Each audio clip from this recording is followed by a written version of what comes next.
आणि याच्यात सगळे अधिकारी आणि सगळ्या दादा नगरसेवकांचा सहभाग आहे. हिम्मत असेल, हिम्मत आयुक्त बसलेले आहेत. या संपूर्ण बीएसयूपी आणि म्हाडा इमारतीमध्ये राहणाऱ्यांची तुम्ही चौकशी करा. तिथल्या प्रत्येकाचा आयडेंटिटी कार्ड, त्याचा पूर्व इतिहास तपासा आणि ठाणेकरांना सांगा ही घरं कोणाची आहेत. कशात भ्रष्टाचार नाही. खरं तर आता महानगरपालिकेवरती हे जे लावलेलं नाही हे काढून टाकायला पाहिजे आणि ते पाटोळेचा फोटो लावला.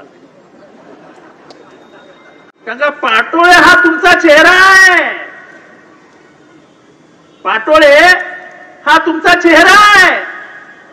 कारण का पाटोळे त्या पदावरती नुसता येऊन बसला नव्हता. दाम लगाया था, दाम.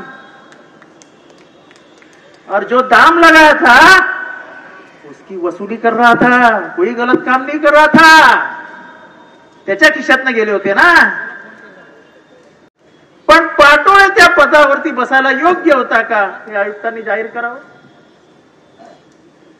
या ठाणे महानगरपालिकेत असलेल्या अधिकाऱ्यांची शैक्षणिक अर्हता आणि त्यांच्या पदांना मान्यता आहे का हे आयुक्तांनी जाहीर करावं. आणि आयुक्तांनी का जाहीर करावं. कारण का सरकार आता कोणी जबाबदार नाही आहे. आता हे सगळी ठाणे महानगरपालिकेची बजबजपुरीला सरकार जबाबदार आहे. मला वाईट वाटतं. पानसे कुठे गेले. संजय केळकर प्रामाणिक माणूस आहे. त्याच्याबद्दल काय आम्हाला शंका नाही. आमच्या 90 सालापासून आम्ही बघतोय. त्यांनी दर अधिवेशनाला ते सांगतात की ठाणे महानगरपालिका हा भ्रष्टाचाराचा अड्डा आहे. मला वाईट संजय केळकरांबद्दल वाटतं. एक RSSचा प्रामाणिक कार्यकर्ता मुख्यमंत्री ऐकतच नाही.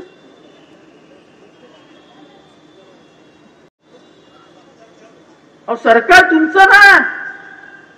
कळव्यात पाण्याचा मोर्चा.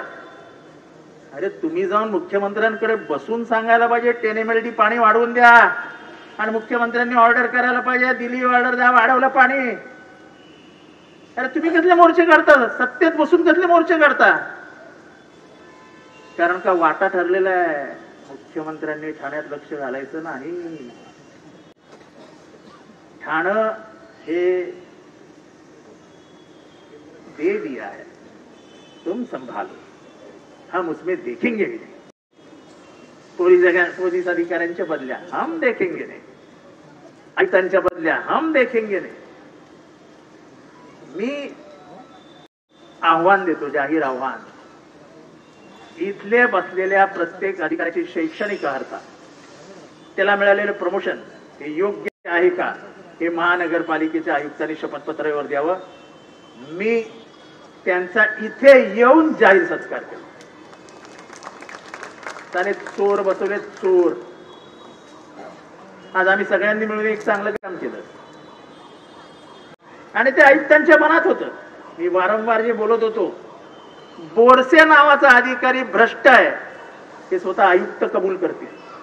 आणि म्हणून आपण मागणी केल्यानंतर त्यांनी 1 मिनिटात सांगितलं मी त्याची बदली करतो. 1 मिनिटात. त्यामुळे भ्रष्टाचार हा असा नागडा समोर उभा आहे. नागडा, नागवा. फक्त ठाणेकरांना विनंती, आता उड्या डोळ्याने बघा. डोळे बंद करून घेऊ नका. नगरसेवक तर विकले जात आहेत. भाव लावलाय, भाव. तुझा काय भाव आहे रे. नाही माझा भाव मी अजून ठरवलेला नाही. मग रात्रीपर्यंत भाव ठरतो.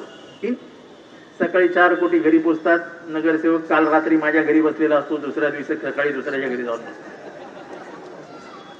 इथला प्रत्येक माणसाला भाव लागलाय हो.